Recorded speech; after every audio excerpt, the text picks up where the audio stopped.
Okay, eto na yung all-time favorite ni Mother na joke. Okay. This is about Dan Torres of Bicol. Okay. One time, when he was in the United States, naubusan ng pera. Very good naman siyang ng kanyang ATM. Pumunta sa ATM machine at kumuha siya ng pera. Okay. While waiting for the money, another, what do you call that? Another afam. Another account, okay.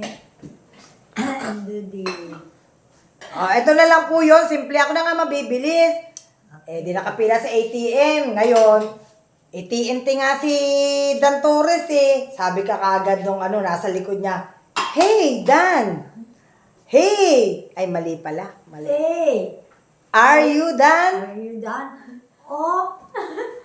Kilala ako. Ako nga si Dan. Yes. Nakita, sa niya nakalagay tourist. So you are tourist? Ako si Dan Torres bakit alam mo ito?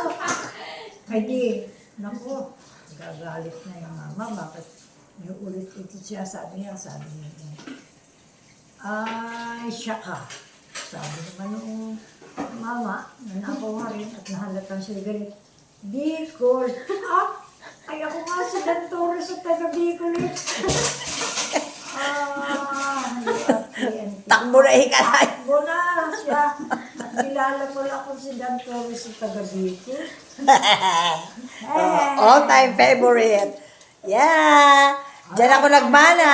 Another very short one. One time, ako